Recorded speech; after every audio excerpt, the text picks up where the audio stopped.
Siemanko, pozdrawiam serdecznie z Jekaterynburga. Jestem właśnie w miejscowości, w której spotyka się Europa i Azja. 23% Rosji leży w Europie, 77% w Azji.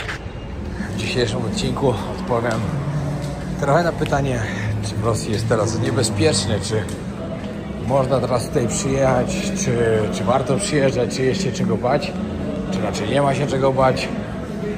Co mówi internet, co mówi telewizja, a co jest naprawdę. No i oto mój hotel. Kosztowało 200 zł za noc. No i tak jest w środku. Zaraz zobaczymy pokój, ale już wiem, że będzie taki trochę stary. No, jednoosobowy. Duża plazma, bardzo zwykły. Wow, kurde. Widoczek na dworzec.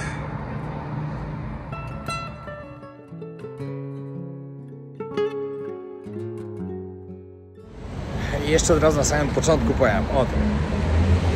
Ja wam przedstawiam sytuację, jaką ja mam po prostu. Jestem tu już od 10 dni, albo nie, albo 8, jakoś tak. Mnie nie spotkała żadna sytuacja zła. Ludzie są dla mnie mili, są pomocni, mimo tego, że widzą, że jestem z Polski. Dokładnie dobrze to widzą, bo na każdej koszulce mam polskie napisy. Także wiedzą, pytają się mnie z Polski, z Polski. Dalej są mili. Także to, co mówi telewizja, to jest jedno, to, co jest na miejscu, jak sami tego doświadczycie, to jest drugie. Ale żebyście wiedzieli o tym, że jeśli zaczniecie poruszać pewnie w rozmowie jakieś tematy, których nie powinno się poruszać, tematy polityczne, tematy wojny, lub zacząć mówić na kogoś złe słowa, no to wtedy może się zacząć źle robić. Ale tak samo będzie w każdym innym kraju, gdzie po prostu takie rzeczy się dzieją aktualnie. Wiecie jak jest. Polska bardzo wspiera Ukrainę. Także dla nich, to wiecie, my jesteśmy przeciwko nim. Ale jeśli nie poruszacie takich tematów, rozmawiacie normalnie, uśmiechacie się, jesteście normalni, no to ja uważam, że wcale tutaj nie jest niebezpiecznie, a nawet jest bardzo spoko. Przejechałem koleją transsyberyjską praktycznie połowę Rosji. Jeździłem tutaj samochodem, też było dobrze. W pociągu ludzie wiedzieli, że nie mówię po rosyjsku. Wiedzieli też, że jestem z Polski, bo pytali się. Nikt nic nie powiedział. Każdy się uśmiechał. A może jak nawet ktoś chciał coś powiedzieć, to i tak nic nie mówił. Było wszystko ok. No. Zresztą teraz te pociągi też są takie, że to nie jest już ta kolej jak była kiedyś. Teraz też tam pilnują tego i to bardzo. I ktoś mi powie, bo już się pojawiały takie komentarze, bo że ludzie mnie pytali, czy to jest bezpiecznie. I ktoś powie, że u Miszy wszystko wyszło, że nie było. No ale bardzo lubię Miszę, żeby nie było, od razu mówię. No ale jak się jedzie do takiego kraju, pije się wódę i zaczyna się wolić na tematy polityczne, no to się robi nieciekawie później. No tak jest, no i wtedy może zacząć być niebezpiecznie i się trzeba stąd zawijać. Ale jeśli przyjeżdżacie jako normalny turysta, zachowujecie się normalnie, nie robicie głupich rzeczy, nie poruszacie głupich tematów, to uważam, że jest tutaj bezpiecznie. Na swoim przykładzie oczywiście mówię. I na razie z tego co widziałem, ale wydaje mi się, że już takie kierunki, gdzie by mogło coś się dziać, to już mam za sobą, bo już teraz będę tylko w dużych miastach. No to w dużych miastach na pewno jest jeszcze bardziej bezpiecznie, a przynajmniej tak mi się wydaje.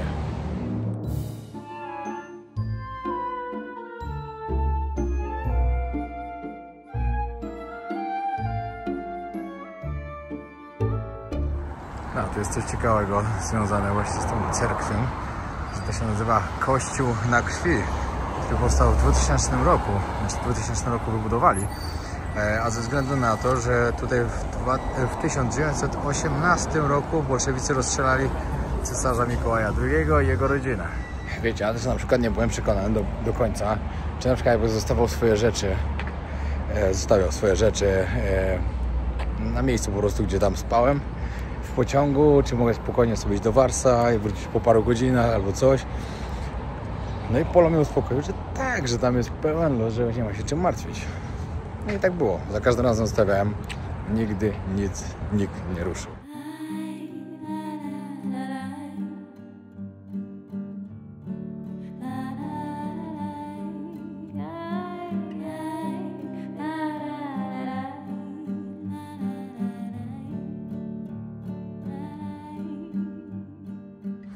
Tutaj świątynia w niebo wstąpienia.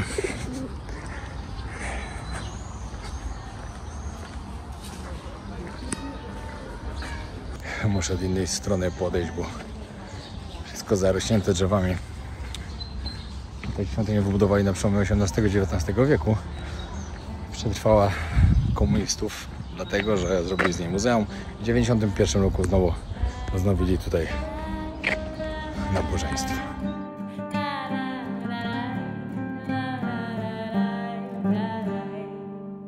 No tak, w ogóle musicie wiedzieć o tym, że Jekaterynburg jest taką nieoficjalną stolicą Uralu i zajmuje 4. miejsce pod względem atrakcyjności turystycznej w całej Rosji. Także tu jest naprawdę bardzo, bardzo dużo miejsc do zobaczenia, bardzo dużo atrakcji do zobaczenia, ładnych budynków. No i tak szczerze mówiąc, jak idę sobie, to 100-200 metrów coś jest ładnego. Jest to 4. największe miasto w Rosji. Oczywiście pierwsze Moskwa, później jest Sankt Petersburg, 3. Nowosybirsk, tam gdzie byłem wczoraj. I to jest właśnie 4. miasto. Żyje tutaj mniej więcej 1 300 000, a 1 500 000 ludzi. Różne strony różnie podają.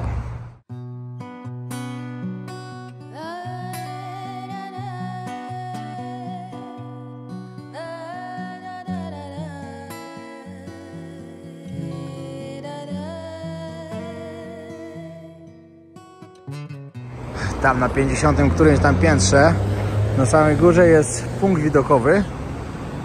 Jak obskoczę wszystko to, co mam zamiar obskoczyć, to tam pojadę albo jutro. Jak jest dobra przejrzystość, to nawet na 25 km do przodu widać. Na to nie liczę, ale i tak jak będzie ładny widok, to mi wystarczy. W ogóle to odkąd ruszyłem w trasę z Irkucka, to już zmieniłem 4 razy strefę czasową. Dzisiaj zmieniłem kolejne 2 godziny. Jutro jak polecę do Sankt Petersburga, będą kolejne 2. Czyli w sumie 6 stref czasowych będę zmieniał w Rosji, a jest 11.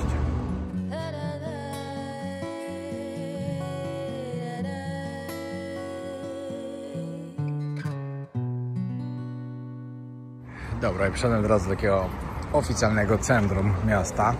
Zresztą już widać od tutaj ludzi. Nad rzekę. To jest tama, która nazywa się Plotinka. Jest to bardzo, bardzo popularne miejsce. W sumie najbardziej chyba w tym mieście. Tu wszystkie najlepsze atrakcje właśnie wokół tego się znajdują.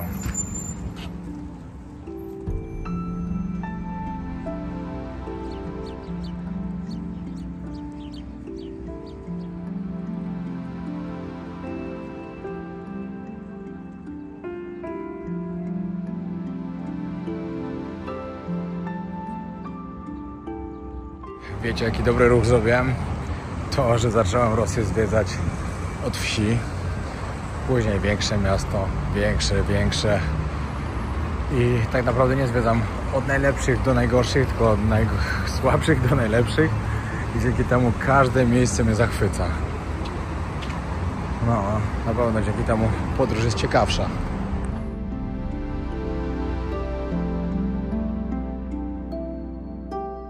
W ogóle dostałem bardzo dużo zapytań o to, jak mi się udało w ogóle teraz wjechać do Rosji.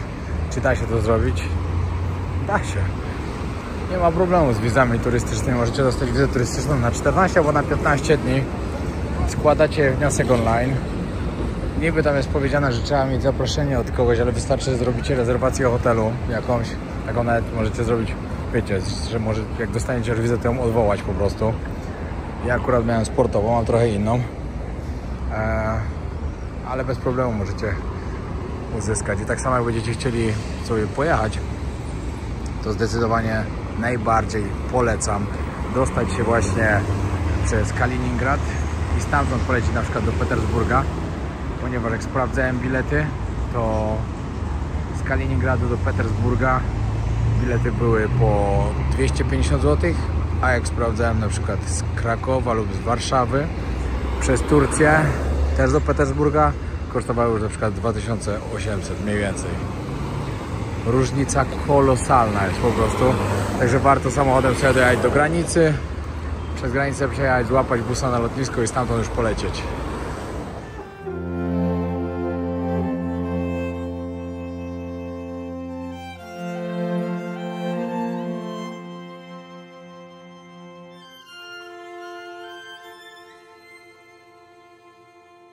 No to dokładnie jest budynek Rady Miejskiej.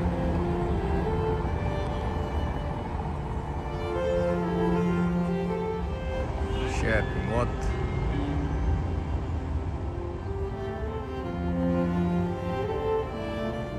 Tutaj oczywiście jak w każdym mieście musi być pomnik Lenina.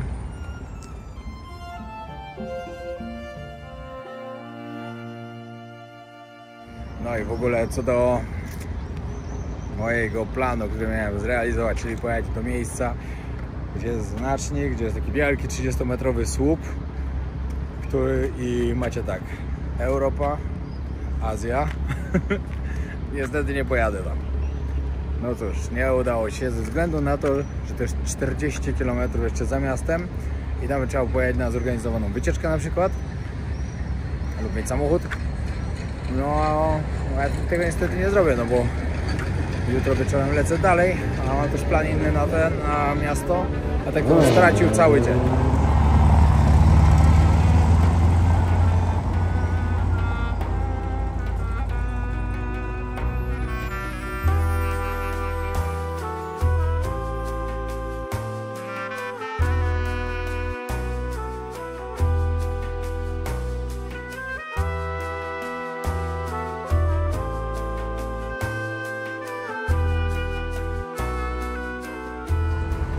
Oczywiście, jeśli wejdziecie na stronę MSZ i sprawdzicie, czy bezpiecznie jechać do Rosji, to oczywiście, że nie, bo dla strony MSZ to nigdzie nie jest bezpiecznie jechać.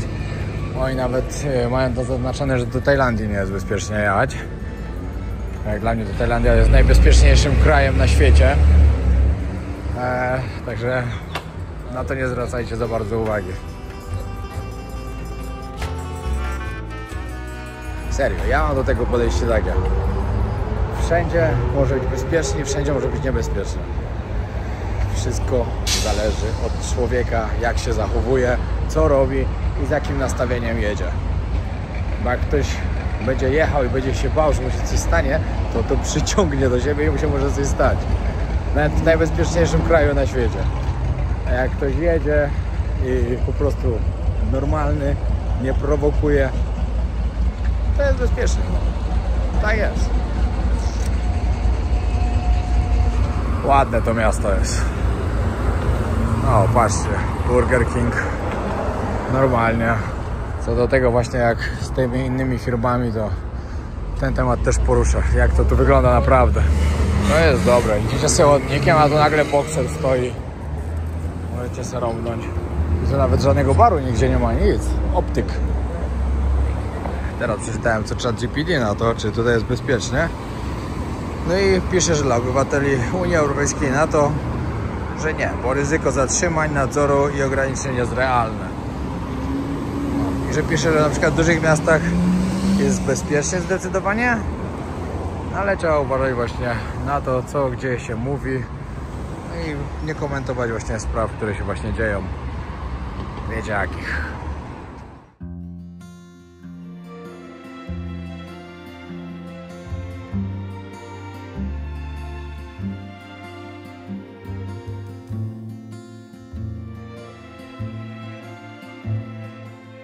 No tam wam wcześniej nie całkiem dobrze to miejsce pokazałem, tą plotinkę, bo to tak bardziej jest z drugiej strony ulicy, tu gdzie właśnie teraz wchodzę.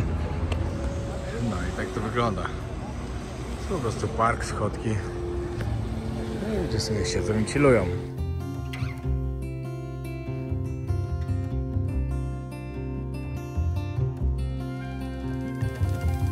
Wiecie co, nie spodziewałem się zbyt dużo po tym mieście. Jestem zaskoczony i lubię to. Lubię, jak coś mnie zaskakuje. Jak gdzieś jadę i nie mam jakichś tam oczekiwań, mówię, no dobra, będzie to będzie. Coś pokażę, coś nagram. A mi się to naprawdę podoba. Ładne, klimatyczne miasto.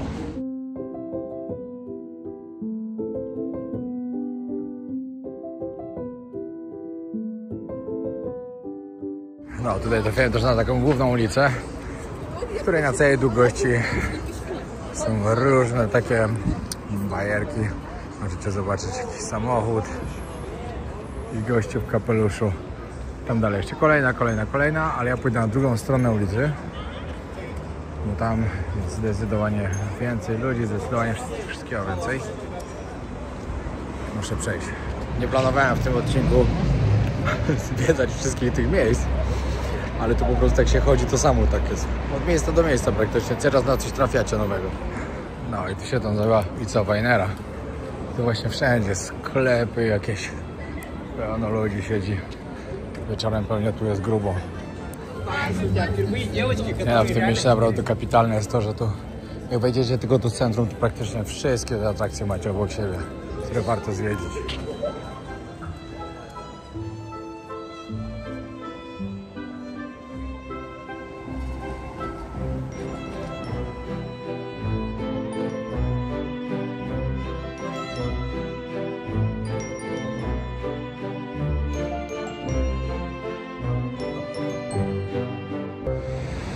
Znowu zrobione już chyba z 17 czy 18 tysięcy kroków. I już zaczyna ze mnie zmęczenie wychodzić. Także zaraz pomału będę się zawijał do domu, ale jeszcze mam 3 punkty, które wam muszę pokazać, bo po prostu są po drodze. Jak wszystko tutaj. Fajne miasto, naprawdę fajne miasto. No i to jest jedna z budowli, które wam chciałem pokazać. Dom Sebastianowa to jeden z najbardziej rozpoznawalnych budynków w Jekaterynburgu. Jego zielono-biała fasada i bajkowa architektura przyciągają wzrok każdego, kto przechodzi obok. Zbudowany w XIX wieku, był niegdyś siedzibą bogatego urzędnika carskiego. Dziś to reprezentacyjny gmach i wizytówka miasta.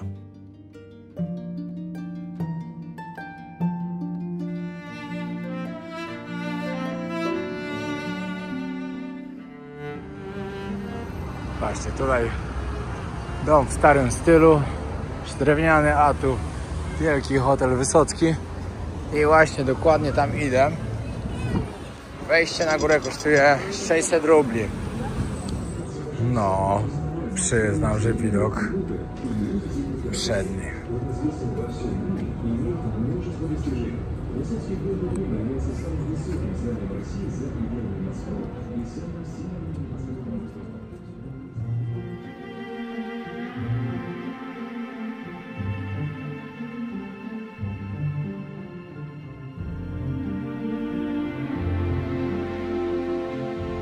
No, tutaj macie namalowane największe, macie obrazki największych budynków na świecie. Burj Khalifa widziałem. Tokyo Tower, Tokyo Sky Tree widziałem. Shanghai Tower widziałem. Canton Tower. W Canton nie byłem. To nie widziałem, ale pewnie zobaczę. Moskwa. No to zobaczę za niedługo. Co to jest? Lotte World Tower. Nie wiem, gdzie to w ogóle jest. One World Trade Center widziałem. Western Tower nie widziałem. I Taipei widziałem wykałaczkę.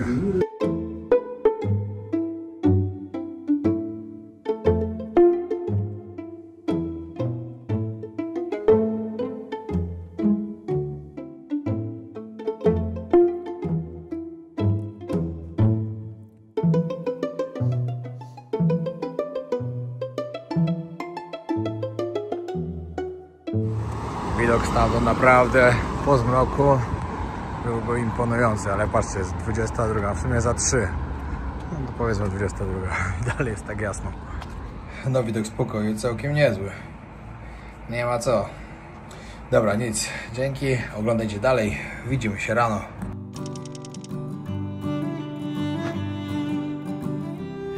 Siemanko w kolejnym dniu. Pozdrawiam serdecznie. Tutaj wczoraj kończyłem i tutaj dzisiaj zaczynam. I taki szybki przerywnik. Jeśli jeszcze nie subskrybujesz kanału, zostaw subskrypcję.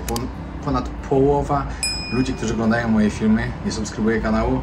Także jeśli jesteś jednym z nich lub jedną z nich, zostaw suba. Dzięki. Dobra, teraz pójdę sobie na drugą część miasta, chociaż w jedno miejsce muszę przejść wczoraj, bo zauważyłem z tego dużego budynku, że w jednym miejscu jeszcze nie byłem, tam w centrum. Także też tam pójdę później, ale najpierw tu. Dzisiaj pogoda nie rozpieszcza.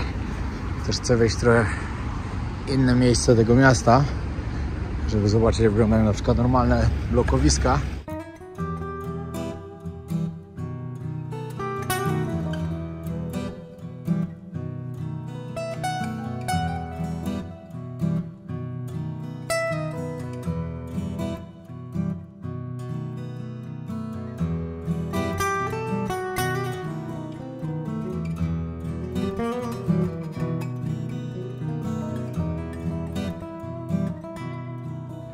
W sumie na fajny pomysł wpadłem. Jeśli ktoś z Was na przykład ogląda mnie tutaj i był w Czeczenii albo w Dagestanie, dajcie znać, co jest takiego nieoczywistego, co warto zobaczyć. No zawsze ludzie coś ciekawego mogą podpowiedzieć. I jeszcze jedno miejsce, Gruzja.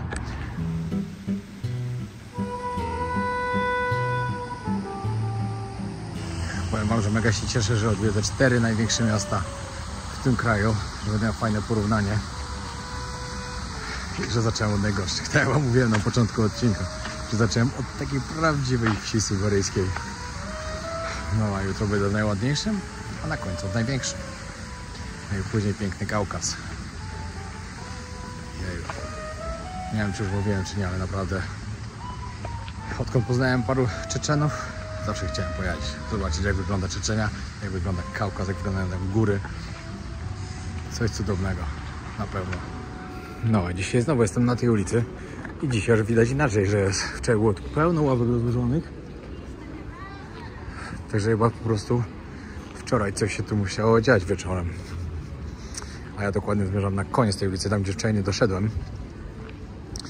No bo tak Wam mówiłem, zobaczyłem tam coś ciekawego wczoraj z góry. I mnie zainteresowało i stwierdziłem, że muszę to zobaczyć jeszcze zanim stąd wyjadę.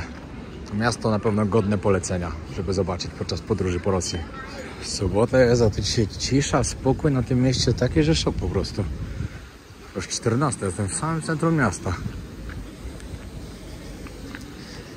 Dziwna akcja. I to takie duże miasto. No wczoraj wieczorem to wiadomo, było dużo ludzi, jak chodziłem. Ale dzisiaj nic się nie dzieje.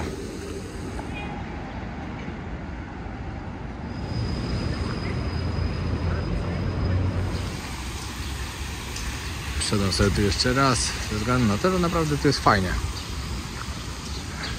No ale i tak już mało się zwijam w stronę hotelu. Jakoś na razie mi się udało, tylko raz padało. Na razie się udało, ale i tak się wolę już zawijać, bo jest bardzo nieciekawe. No jak widać, jak stamy spuszczają wodę. Wczoraj tego nie było. Ciekawe, czy to dlatego, że tak polało w nocy mocno. Niestety zamknięte, nie można wejść do środka. A szkoda, chciałem zobaczyć.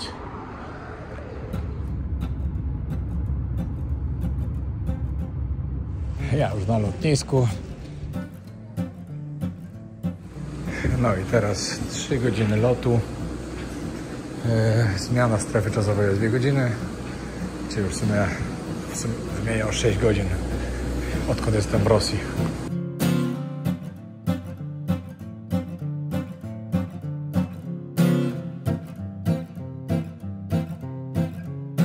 No i jestem w Sankt Petersburgu. Super. Pani mi pomogła zamówić Yandexa, super, także od razu muszę iść szukać mojej taksy. Czekajcie, bo się troszkę pogubiłem.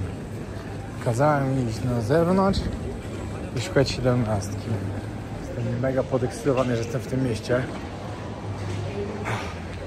Mam hotel w samym centrum, znaczy dokładnie hostel.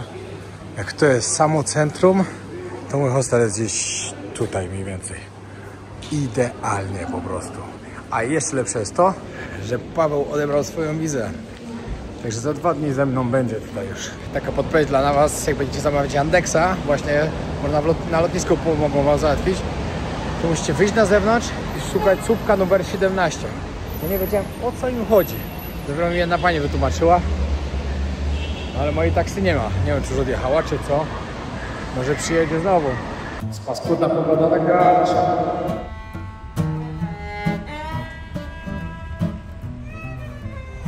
Patrzcie to, na takich od tyłu można wyjść w lansach. No nie szło tego znaleźć, z pół godziny szukałem. A tu takie małe drzwiczki, wejście do hostelu. Przekozaki.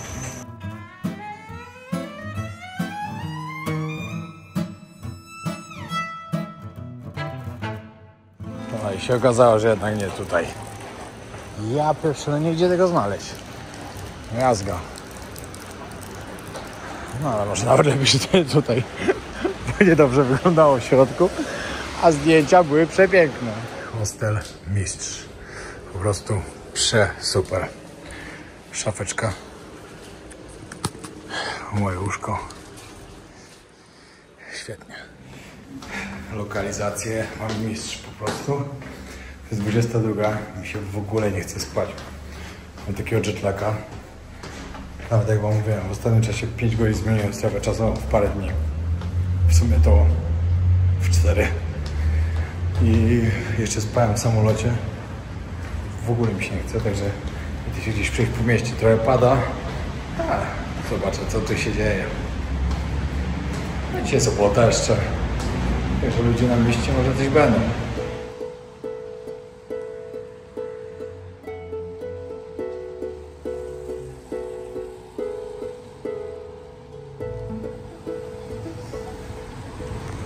No, ludzi nie ma za wiele, no ale taka pogoda też się nie ma co dziwić. Ale i tak się pospaceruję trochę. Kurde, no lokalizację po prostu mam taki Mistrz, że szok, ale jak Paweł przyjedzie, to chyba gdzieś tak pójdziemy do hotelu normalnego, ale to się jeszcze okaże.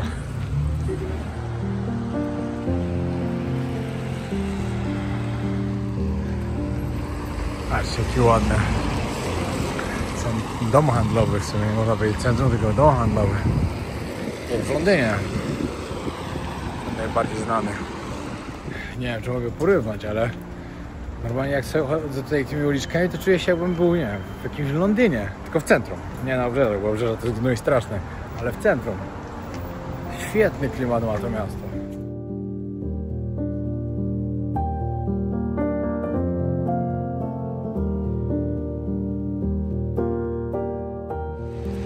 Dobra, trzeba się zawiedzieć w stronę chaty, bo już coraz bardziej leje, cały przemoczony jestem.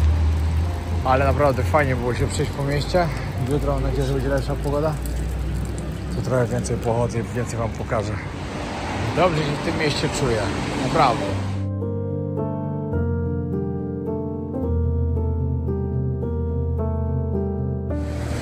W Sankt Petersburgu mam zamiar zostać 3 dni.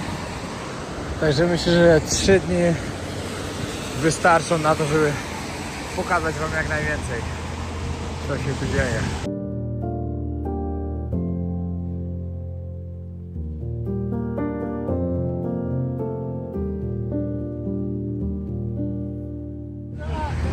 Jutro tu przyjdę oczywiście w dzień, ale jak już przechodziłem, to stwierdziłem, że zajrzę.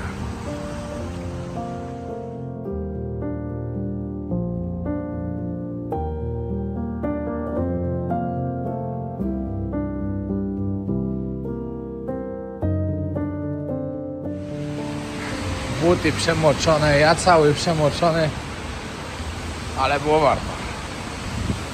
To na pewno. 11:30 wracam do hotelu i cały klimat. No i tak, moi kochani, podsumowując. Czy jest tutaj bezpiecznie? Czy jest niebezpiecznie? Ja uważam, że wszystko zależy od człowieka, od tego, jak się zachowuje i jakie ma podejście. Dla mnie wszystko było, dla mnie się to podobało, jak na Podlasiu. Nie, dla mnie było wszystko ok, tak naprawdę. Nigdzie nie poczułem się, że uważają mnie za jakiegoś gorszego. Zawsze było wszystko miło. Ludzie są tutaj naprawdę pomocni. Każdy dokładnie widzi, skąd jestem, ponieważ też nawet pytają. Moim zdaniem wszystko na plus. Także tyle, jakbyście chcieli wiedzieć. Ale też nie mówię, że tak będzie w 100%, no bo to zawsze różne sytuacje mogą się zdarzyć, ale takie sytuacje zdarzają się w każdym kraju. Także jeśli ktoś się zastanawia, że boi się tu przyjechać albo coś,